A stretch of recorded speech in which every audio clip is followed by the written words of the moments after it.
guys, ito yung paggawa ng bonsai na COCO BONSAI. Yan, una, nilinis namin, tapos nilihaan gamit ang power tools ng daddy namin. Okay guys, sana matuwa kayo sa aming bagong video na paggawa ng paano paggawa ng COCO BONSAI. Yan daddy namin guys, nilinis niya. At yan ang kanyang natapos na paglinis.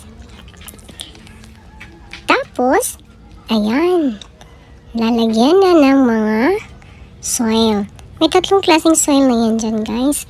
May sand, may manure, at saka yung soil na ordinary soil. At tapos ipaghalo-halo natin yan guys para tataba yung bonsai natin. Ayan yung mami ko guys, siya yung halo-halo ng kanyang mga lupa.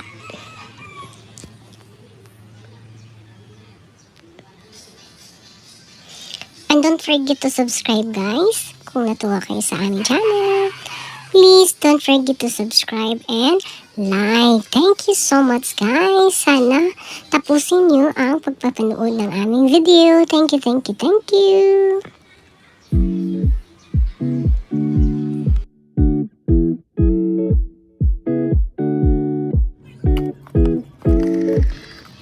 Ayan guys, nag-umpisa na ipasok yung mga soil sa isang kaang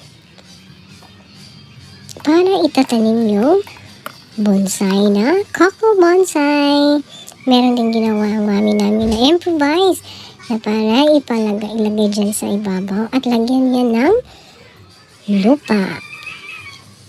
Para dyan po manunuot yung mga kanyang mga ugat-ugat.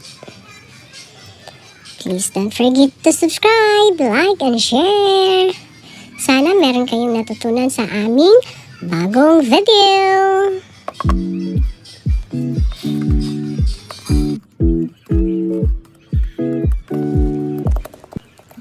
Ayan guys, tuloy-tuloy lang yung paglagay ng mga lupa. At ganoon din yung isa para sila ay tataba at mabuhay. Sana mabuhay sila yung lahat yan guys. Para happy naman si mami. Please don't forget to subscribe. And yan na naman yung isa yung nilagyan ng lupa. At saka kukupit ng coconut. Kukupit. Tama ba ako guys? Ayan, lagyan na ng lupa. Sana guys, tapusin nyo panonood ng aming video. Maraming salamat. Enjoy watching. And please don't forget to subscribe to our YouTube channel kung bago ka lang sa aming channel.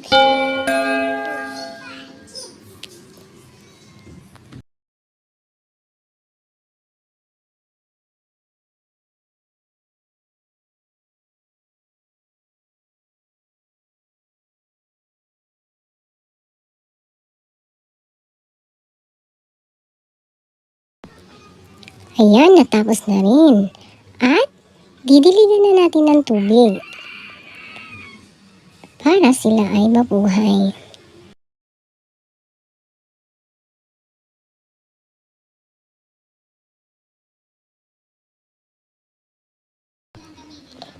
Yay! After 2 months of waiting, andyan na yung COCO BONSAI ni Mami at kinakat roast na ni Mami ang kanyang COCO BONSAI. Ang saya-saya naman at lumalaki na ang kanyang COCO BONSAI. After 2 months of waiting, andyan na. Tararara! Ayan, tuloy-tuloy lang ang pagkakatros ni Mami sa kanyang COCO BONSAI para hindi siya masyadong lumaki ang kanyang mga dahon. Para maganda ang kanyang tubo ng kanyang dahon, kailangan ikakatros para lalabas na agad yung kanyang mga leaves.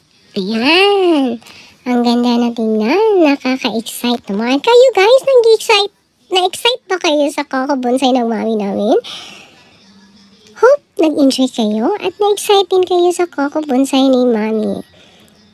Sana mabuhay po silang dalawa na COCO BONSAI ng mami ko. Thank you, thank you, thank you.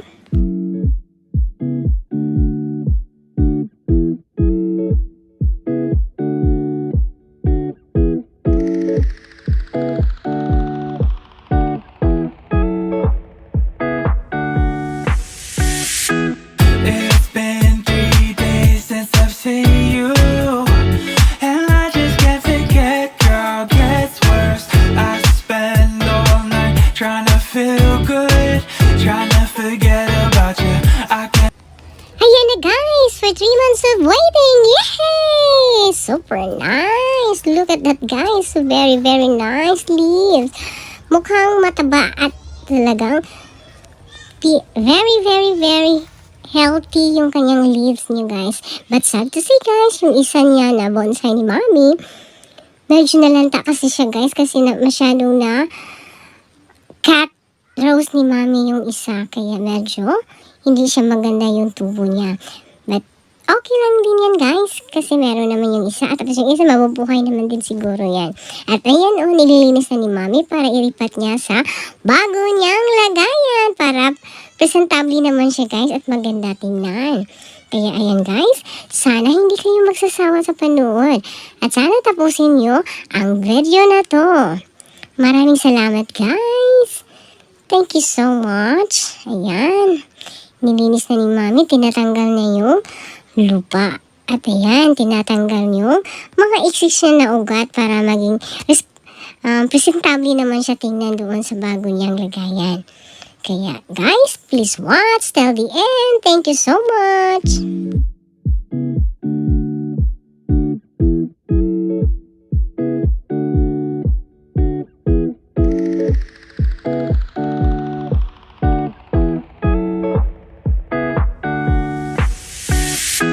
It's been 3 days since I've seen you, and I just can't forget, girl, gets worse. I spend all night. Ayan guys, tapos na. Ayan, nilipat na ni mami. Nilagyan niya ng mga lupa dyan sa bago niyang lagayan. Ayan. Malapit na matapos yun guys.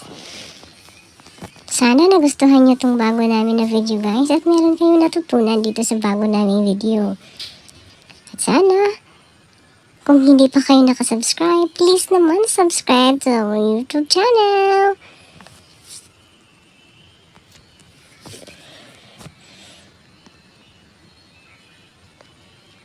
Ayan guys. Ang ganda na tingnan.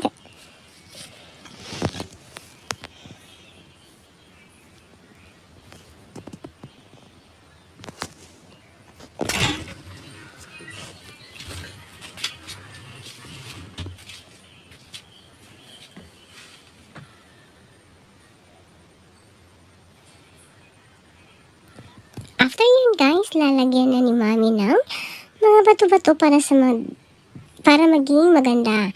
Tingnan yung kanyang pag-repot niyan. Lagyan namin ng design yan. Yung mga bato-bato.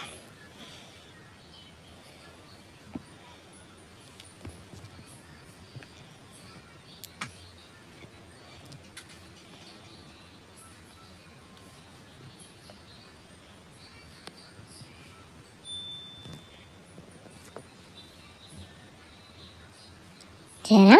Ang ganda-ganda na niya guys.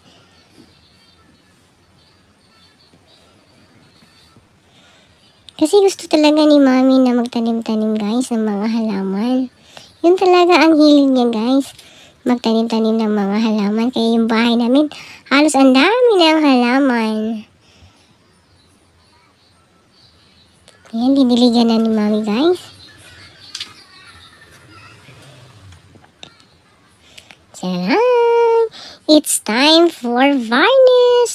Nalagyan na ng varnish yung kanyang bao para naman maging maganda at makintab yung kanyang bao. Pwede rin kayong magpintura o whatsoever kung anong gusto nyo i-design dyan sa bao. Ayan, pwede kayong mag-paint dyan. Kasi yung kay mami, gusto lang niya yung maging simple lang. Nilalagyan lang yan ng natural varnish. Kasi meron naman kaming natira na varnish dun sa ginawa namin na deck sa pool namin. Ayan, kaya ayan. Nilagyan ni mami ng varnish. Natural lang yan guys na varnish para maganda siya. Simple lang pero maganda. Ayan. Super nice na talaga siya guys.